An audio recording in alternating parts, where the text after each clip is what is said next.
Bonjour à toutes et à tous, j'espère que vous allez bien, très bien, c'est Nasfoot pour une nouvelle analyse de match. Et là, on analyse le match France-Pérou. Donc c'est officiel, la France est qualifiée pour les huitièmes de finale de cette Coupe du Monde.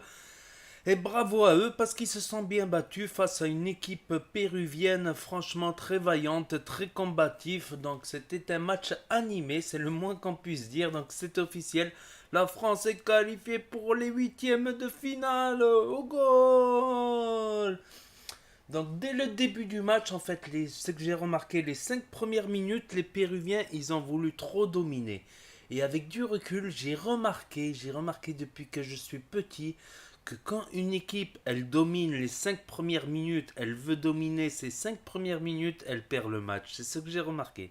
Tout le temps, l'équipe qui domine les 5 premières minutes, elle perd le match. C'est bizarre, non?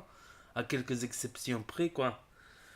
Donc, et franchement, ils ont été dangereux, quoi. Une des occasions les plus dangereuses a été péruvienne, avec aussi un tir de Griezmann. Antoine Griezmann aussi, qui a fait une belle frappe. Puis ensuite, il y a eu une frappe péruvienne voilà.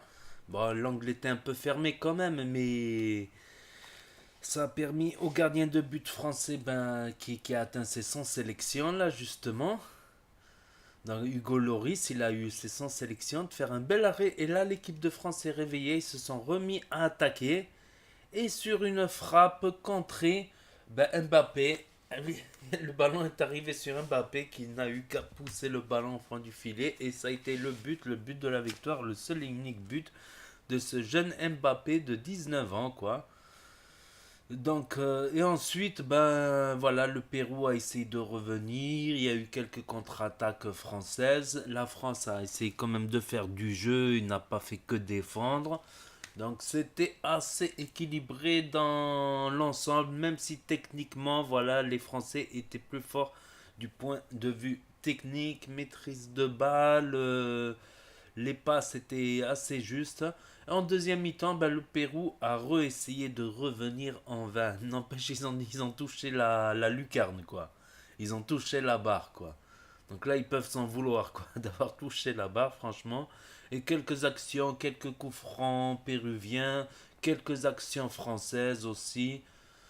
Il y a eu une fois un bon tir de Giroud aussi qui a failli faire mouche, quoi. Donc, dans l'ensemble, voilà, c'était un match correct. L'important, c'est les 3 points, comme on dit, la qualification. Et donc, le match France-Danemark comptera pour du beurre, quoi. Donc, le Danemark, ils ont 4 points là. Ah, il n'y a plus aucun. Ouais, le Danemark aussi est qualifié, du coup. Le Danemark est qualifié. Non, il faudrait que l'Australie gagne le Pérou, mais je pense pas, quoi. Donc, le Danemark, ils vont se battre quand même. Au match France-Danemark, la France n'aura plus rien à jouer vu qu'ils sont qualifiés. Même la première place, même la première place, s'ils perdent pas contre le Danemark, au moins ils auront la première place, ça c'est sûr et certain. Donc ils rencontreront le deuxième d'un notre groupe. Tandis que l'Australie, il faudrait qu'ils gagnent avec un gros score pour passer devant le Danemark s'ils sont battus avec un goal average. Donc le Pérou est officiellement éliminé, ils n'ont plus rien à jouer. N'empêche, c'était un club qui s'est bien battu, c'est des joueurs qui se sont bien battus, un public qui a beaucoup chanté.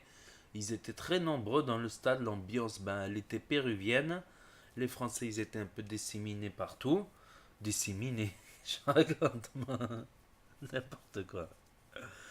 Ah, c'était un match agréable à voir, même si on sent que la France, ils auraient pu faire un peu mieux, ou que le Pérou, avec un peu plus de chance, ils auraient pu décrocher le match nul pour continuer de rêver encore un peu. Là, ils sont éliminés officiellement.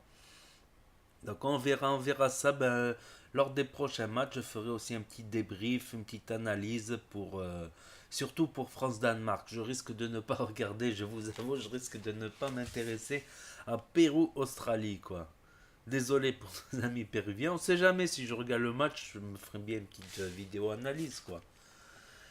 Donc n'hésitez pas à vous abonner si vous voulez suivre mes prochaines vidéos. N'oubliez pas de mettre des pouces bleus. Les pouces bleus, voilà, ça porte chance pour que si vous voulez que l'équipe de France gagne, vous mettez un pouce bleu, vous commentez, j'y répondrai, vous partagez la vidéo.